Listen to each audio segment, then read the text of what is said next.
Hello, ladies and gentlemen. Here we're in Anna Maria Island, Florida, part of Bradenton, Florida. Today is February the 11th, 2024. And while I'm not flying today, I'm here on the beach and relaxing and having a great time, enjoying the nice rays and festivities before, guess what, Super Bowl Sunday. Anyway, a lot of people have asked me about my flight bag. What's in my flight bag? And today I had the opportunity of showing you exactly what's inside it and why I have it. So stick around.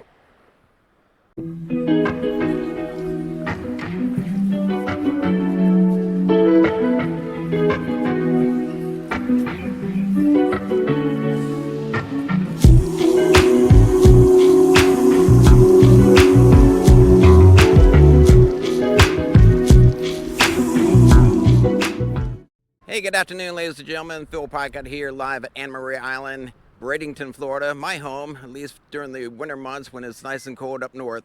Hey, today a lot of people have asked me, what's in my flight bag? A lot of people have questioned me, well, geez, why would you carry such a impressive bag? But today I'm going to have the opportunity to show you inside exactly what's inside my bag. And, again, I'm going to preface it the fact that as a pilot, every pilot is different and every mission is different. So I would best suit with looking at what your mission criteria is before adopting anything that I do. Once again, I'm not receiving any type of endorsements for any particular product that you will see today. However, there will be a link in the description below. Without further ado, hey, let's check out what's in my flight bag. Okay, so let's first talk about the flight bag itself. It's from a company called Flight Gear. It's been modified and customized for me personally. Beyond just the stitching that you see in the front and the side, it has specialized pockets for other things that I will carry in this flight bag, which I think are important. One particular component of this flight bag is an Apple AirTag. It'll enable me to track not only my bag in case it gets lost, but also the ability to have my family and my friends to track me and my location and whereabouts, whether I'm in the air or on the ground. All right, let me begin by opening up the bag, seeing what's inside it. Pretty large and hefty bag. In fact, you can pretty much stick almost anything in it. If it was any larger, as pointed up here in the video, you could probably stick a refrigerator in it. But nonetheless, let's go check it out. While this bag is quite impressive, some people have suggested it looks very similar to the presidential football. No, I can't say that I have national security codes or nuclear codes on the bag, but it is impressive and has some similarities, I'm assuming. I've not looked in the presidential suitcase by any means, but has a lot of satellite and communication technology in the bag, which I'll get into a little later on. Okay, so without further ado, let's open up the bag and see what's inside it. Pretty impressive here. First order of item is legal documentation. Every pilot should carry this documentation, and it would include your pilot certificate. Along with your pilot certificate, I have several, would also include your medical. I have third-class medical. That's the first line of order. The second is your flight book, or your flight log, I should say. Every pilot, it's not necessary that you have one, but I'm still working on my instrument and other ratings, so it's imperative that I carry this flight book and log book with me so that I can track and log my flight time. Alrighty, next on the list is electronic equipment and essentials. Part of my essential when flying, I fly with a lot of redundancy. In case one item breaks or malfunctions, I can simply reach into my flight bag, pick up another item. First item of order is not one but two iPads. One's an iPad mini, the other is an iPad Air. Both include 265 gigabytes of storage and is connected to an application called ForeFlight. ForeFlight enables me to look into the sky and to see exactly where I'm going, cookie crumb wise, very similar to GPS on your car. But don't leave home without it, either tablet. And the great thing about these things is that it also connects to my phone. So I have not double redundancy, but triple redundancy. So in the event that I'm flying and batteries either burn out or the screen breaks or whatever, I still know where I'm going and I'm safe. Okay, the second order of items are not one but two CX3 flight computers, 1 and 2. These always go with me in the event that I'm doing some flight planning or I want to know what the runway dimensions should be when landing, either crosswind. I can figure that information out. And once again, because of battery life, they do run on AA batteries. Actually, I believe AAA batteries. Nonetheless, I do carry spare batteries with me. They're also in here as well. The other item that's really important, I mean, technically speaking, you can't even fly this day and age without them. Years ago, you could get away with them with just a simple microphone and speak to air traffic control, but these are noise-canceling BOSE A20 headsets. Now, I'm not sponsoring BOSE, or they're not sponsoring me, however, but there are a lot of headset companies around. The BOSE I'm familiar with, personal relationships with folks that I know from BOSE in Massachusetts, where I grew up, in Framingham, Massachusetts. But nonetheless, there's Lightspeed, there's David & Clark. There are a whole bunch of different ones. But here's the old saying: if you can't hear what air traffic control is saying, then you're not flying. You're basically up in the air, floating around. So it is imperative that whatever you get a decent quality headset. Now, these are Bluetooth enabled headsets as well as noise canceling, so they work well for me, but to each his own. Now, in addition to my AA and AAA batteries I also carry a Mophie, actually several Mophies. This is a USB Mophie or battery pack that I can plug into almost virtually any electronic device and juice it up, whether it be my cell phones, whether it be my iPads or whatever. So I do carry these with me, especially in long trips. As you see in the videos I shoot, I use quite a bit of Mophies connecting to all the cameras. So these are a lifesaver. Another very important item in my flight bag, I don't leave home without it, and I don't go in the air without it, is a two-way radio. This works really well, especially when you're flying and whether it be rental aircraft or your own.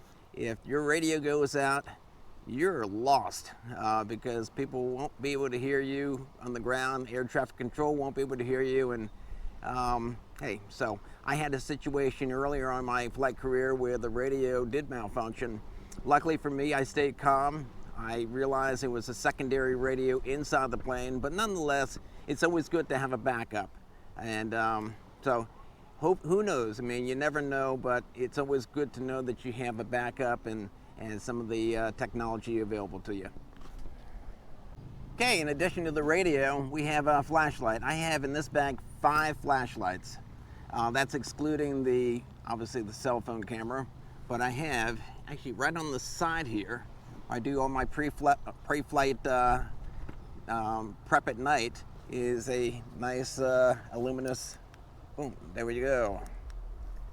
So it works and works very well. So this obviously is good for when you've not taken off, but when in flight, you have the need of having light in the cockpit.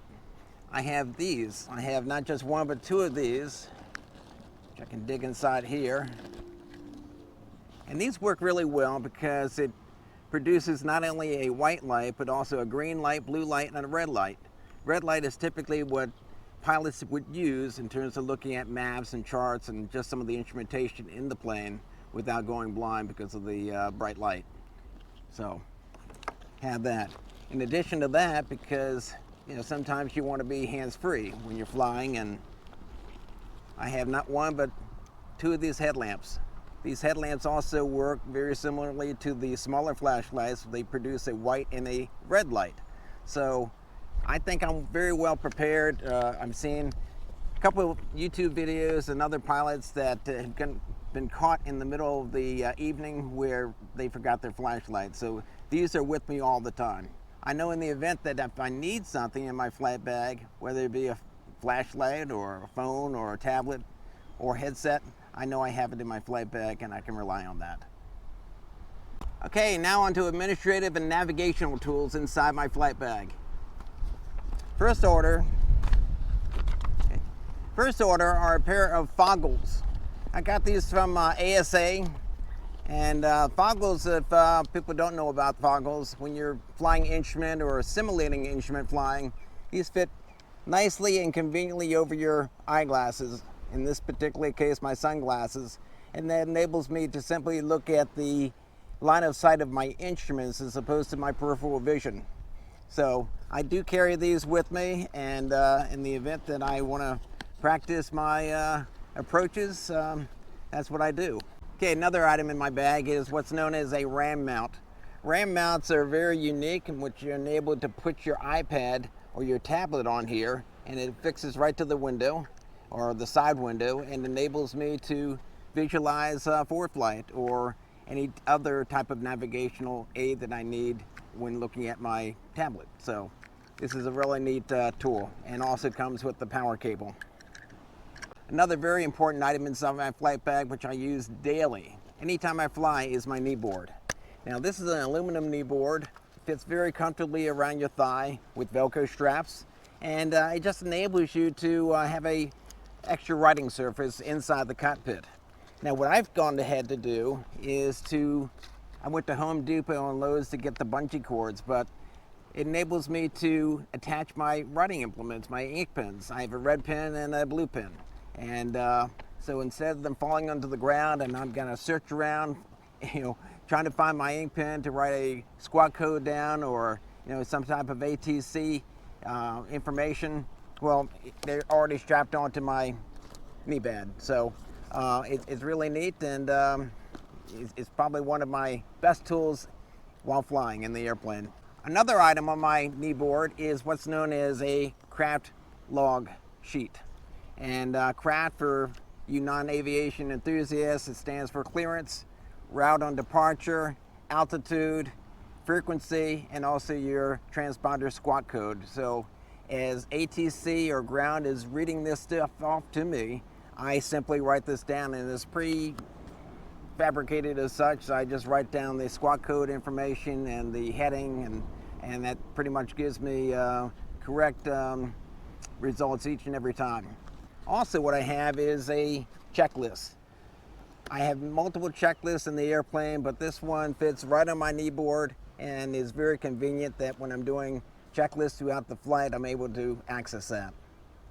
So, in addition to other assorted pens and paper and whatever else I have in my flight bag, I also carry with me a arm coach. Now these you may have seen on NFL quarterbacks and other sports where they simply open it up and they get all the plays and the codes. Well, for me as a pilot, this is very crucial and important because I have all the different frequencies.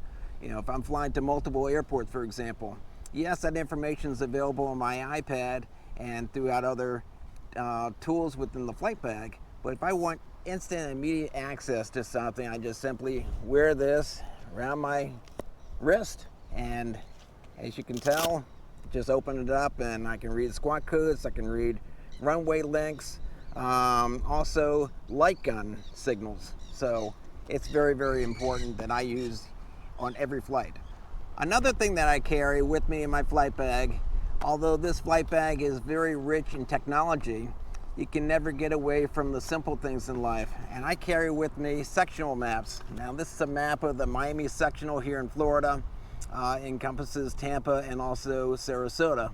But in the event that my iPad dies or my phones die or whatever the case may be, I always have with me a sectional map. And along with that sectional map, I have a plotter.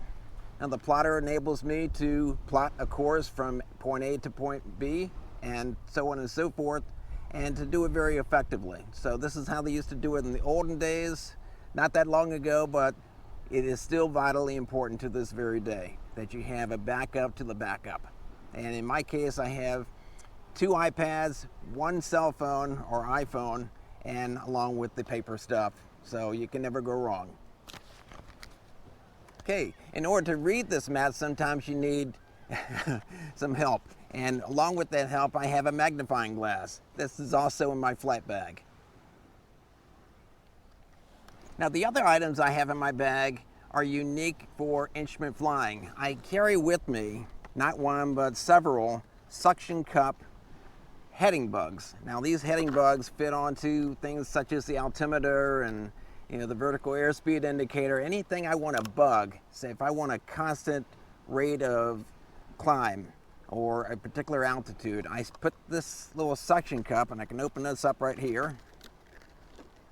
This fits right on snugly onto the instrument, and with this little dial and knob, I can track where I want to keep. So if I want a 300 heading and I don't want to deviate from that heading or a particular speed or particular altitude, very, very, very important, and it really helps. Right, next on the list here is safety and survival equipment inside my flight bag. First item of order is sitting right in my face. They're my Ray-Ban non-polarized sunglasses.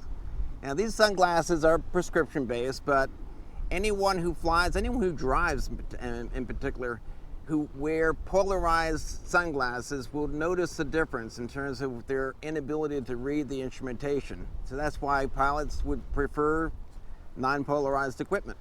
So that's what I wear. In fact, I carry not one but two pairs of sunglasses, which are prescription based. The next item of order inside my flight bag as it pertains to safety is a Sentry ADSB. It stands for Automatic Dependent Surveillance Broadcast, ADSB, and it's information coming into my aircraft which determines where other airplanes are located. So, for example, if there's an airplane 30,000 feet above me, same quadrant, same latitude and longitudinal area, it will tell me that, hey, there's an airplane above you at 30,000 feet. Now, in the same issue, if there's an airplane 500 feet above me or below me, this icon, and it in fact is a Bluetooth-enabled device which connects to my iPad and my cell phone and enables me to see visually on a map where these airplanes and bogies, I would call them, are located. So that's it's a neat little device. Open this up here. It's USB on the bottom here that plugs in to power it up, and also has an internal battery. It also has carbon dioxide, which is really important, especially in piston aircraft. It includes a cable and also a mount. So this suctions right onto my window and works every time. So I don't have to continuously look around as I would normally do anyway without it. I feel much more at peace with this type of device that's handy, that enables me to see traffic, and other planes with the same technology can do the same. So it's a lifesaver. The next item inside my flight bag is really important. Hopefully it's something that I'll never have to use ever in my life, but if I am in a situation where it's vital and life critical, I have one item in particular that I'll feel at ease in using. It's called a PLB, Personal Location Beacon. It runs off of satellite technology. It's very similar to, in the marine environment, an EPIRB, or in the aviation world, an ELT, Emergency Location Transmitter. And it works very simply. There's a antenna that flips up, and I push the button, and kind of like OnStar, it tells the rescue authorities exactly where I'm located, my exact location, anywhere in the world. And the unique thing about this, it uses satellite technology and connectivity, which gives it a very ubiquitous coverage around the globe. So unlike the airplane where it has RF radio frequency, which is using typically 1 to 1.5 megahertz, and that's in a radio frequency environment, it's pretty much line of sight. With satellite using 406 megahertz frequency, it enables the rescuers to really pinpoint my exact location in mere feet from where I'm located. So I don't leave home without this, and once again, it's a lifesaver. This particular model is called an ACR, and it also gives a relay message back to me, letting me know that help is on the way. So it's very comforting and peaceful in knowing that, you know, help is on the way when you need it. All right, another item which hopefully I'll never have to use ever in my life, but in the event that I need it, I'll have it. And I'll tell you a little story. When I was first learning to fly here in Sarasota, we were vectored, meaning we were positioned about 50 to 20 miles out to the Gulf of Mexico in a single engine plane at 1,100 feet pattern altitude. And I had asked my instructor at the time, what happens if the engine conks out? And he gave me one of those looks that you never ever want to see on anyone. So immediately I teamed up with some folks over at a company called Schwick in New Jersey. They are very famous for making, I believe, the first parachute manufacturers in the United States. They are gung-ho in survival.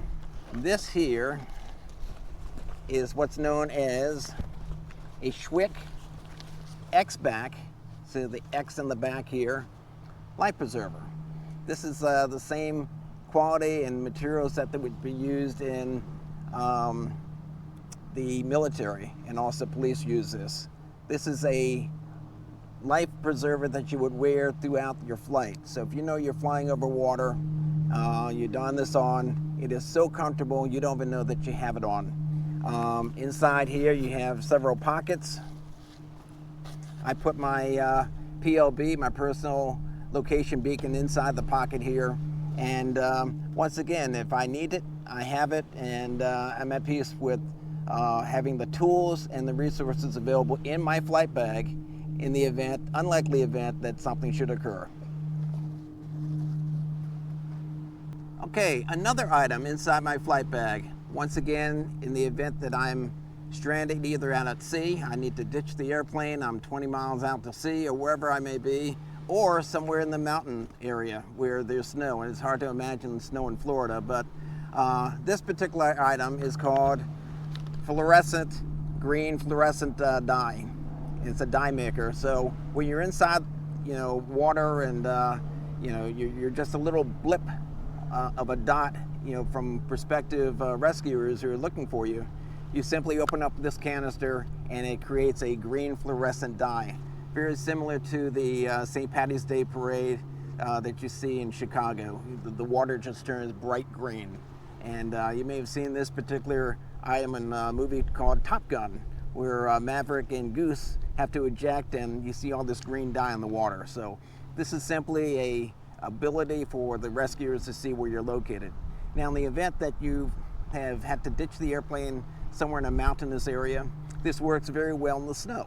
You can write SOS using this dye. And you know, it's just another visual aid for the rescuers to see you. Okay, another item I have in my flight bag, I guess it's appropriate being Super Bowl Sunday, is a rescue whistle.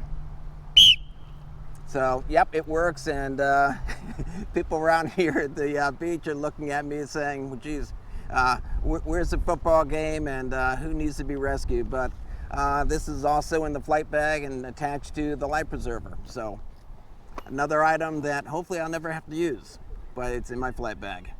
Okay, another item that you often don't think about, especially when using technology and things with batteries, lithium-ion batteries in particular, is a litho safe bag. So this is a bag that I can put all of my batteries, and I have multiple ones of these, inside my flight bag, that in the unlikely event that there's a short circuit in the battery, it contains to the case here. And it's Velcroed, and it's flame retardant. So really, really neat and very important to have in the event that you have a in-flight emergency where you have a fire. You can suppress the fire with using one of these bags. Another item I have inside my bag, strategically located in my bag, is what's known as a Leatherman tool. Now this Leatherman tool is like 20 different tools in one. So screwdrivers and you know, nail files, whatever you need is in this tool. It's almost like a James Bond tool, but in the event of survival, where you have at least some means of being able to unscrew something, to start a fire, or whatever the case may be, this is another important item. Also, it also serves as a very important item if you need to unscrew or screw down a cowling, something that got loose outside of the airplane. This works magnificently, and it's very small and very compact. Another item for security and safety measures, hopefully I'll never have to use it. I have used it in the past, I know how to use it, but in the event that you don't have it, you're kind of lost and you're kind of stuck. And that is a fire starter. This is a magnesium fire strike starter, so it doesn't require any type of ingenious idea other than to just take the metal handle and you strike it along the magnesium tip, and it creates a spark within the airplane. If there's wreckage, or even if you've landed safely, you can siphon some of the fuel out of the sump area and create yourself a fire, wait for someone to rescue you or to pick you up. So once again, don't leave home without it. It's always in my flight bag.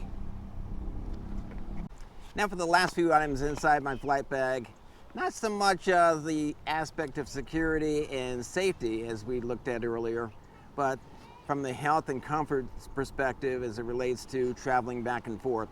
One item in particular is what's known as an SpO2. It's a pulse ox, blood oxygen saturation meter. And this fits right under your finger. As pilots and passengers as well, we may be susceptible to things like hypoxia. Here in the state of Florida, where sea level is basically our home base, so we're not in the mountains, we don't get that as much as compared to places like Colorado and Utah and some mountainous areas. But nonetheless, it gives us a general idea in terms of what our blood oxygen saturation rate is, and we can act accordingly. Now, I don't have oxygen inside my bag. There are items where you can purchase supplemental oxygen and keep it conveniently inside your bag. As it relates to Florida here, we probably don't need it, and in the case where hypoxia is an issue, I would simply just drop down to a lower altitude for that. But nonetheless, it's always good to know that you have what it is you may need. Another item I keep in my bag, you're going to probably laugh at this, but anytime you travel or you're away from home, you want to just feel fresh. And what's fresh without having a toothbrush and toothpaste along the ride, for the ride? I carry this with me. It's so compact and simple to use, so it's in my flight bag. If I need it, I need it. And once again, if you don't have it and you wish you had it, you wish you had it in your flight bag. Another item I have in my bag, which you wish that you would have had in your flight bag if you had just come back from a $100 hamburger flight and you have a big ketchup spot right in the front of your shirt. Well, hopefully not too big, but for any type of spots, I have what's known as a Tide to Go pin. Very convenient. Open it up, rub on the spot, and it disappears magically, so you don't embarrass yourself where you're walking around the airport with the big ketchup or mustard spot in your shirt. But very convenient and very small. Probably not as important as the life preserver or the personal location beacon, but nonetheless, it's always good to know that you have it in your flight bag. Another area of concern as it relates to health is the issue of COVID and COVID-related illnesses. And with that in mind, I do carry N95 mask with me inside my flight bag. Once again, very convenient, very small and compact. It's something that, once again, if you wish you had something but you didn't have it, well, now you have it in your flight bag. Along with protecting yourself against germs and things in your hands, I carry with me a small bottle of isopropyl alcohol, typically 91%, and very convenient. You open it up.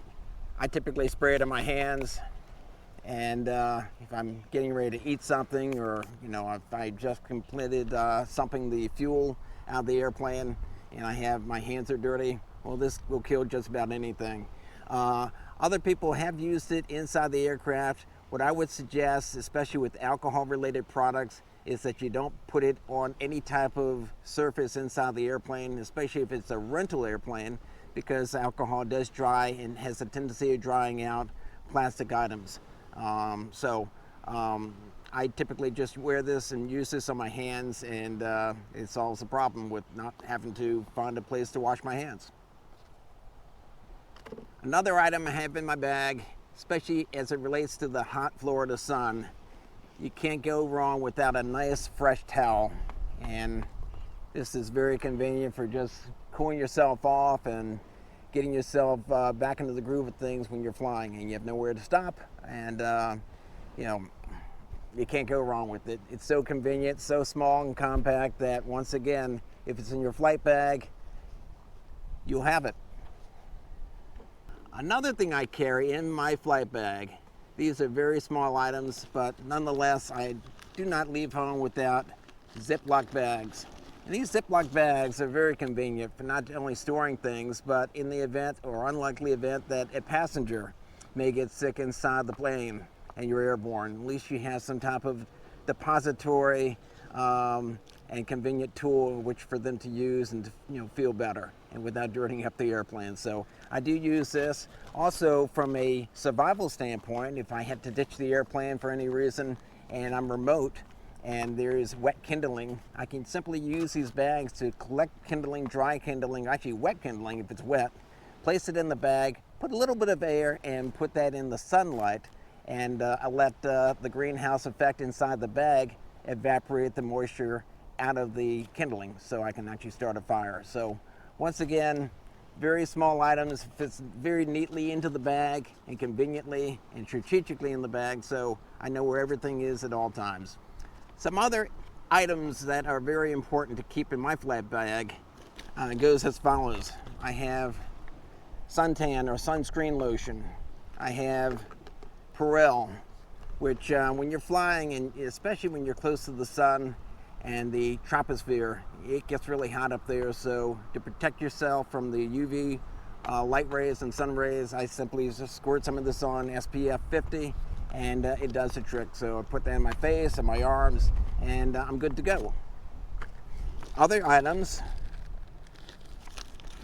when you're thirsty in the air and you're flying around, I carry with me a couple of packets of this liquid IV. It's a multiplexer. It takes one glass or serving of water, and because of the electrolytes inside these pouches, it's kind of like a Gatorade type of drink. It actually multiplies that by 3 times. So 1 glass of water would equate to 3 glasses of water. So from a dehydration standpoint, especially when you're in the air and the air is dry and you got the sun beating on you, especially here in Florida, it's a great little thing to keep with you inside your flight bag, tucks away, and takes up 0 room whatsoever. Some other items I carry with me are some breakfast bars. You never know when you're going to not go without something to eat, and just to keep yourself fresh and relax when you're flying. So that's what I carry with me as well. Last but not least, some other items of convenience are no more than Tic Tacs. Can't leave home without nice fresh breath. And also what I carry with me is lip balm, because your skin does get dry when you're flying.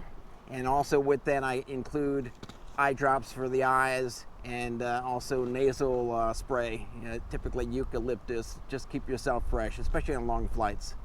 Anyway, that's what is in my flight bag, and then if you have any questions, definitely comment below. And I thank you again for your time, and have a great day. And I'm going to go right now back home and watch some Super Bowl. Anyway, enjoy the day and happy flying.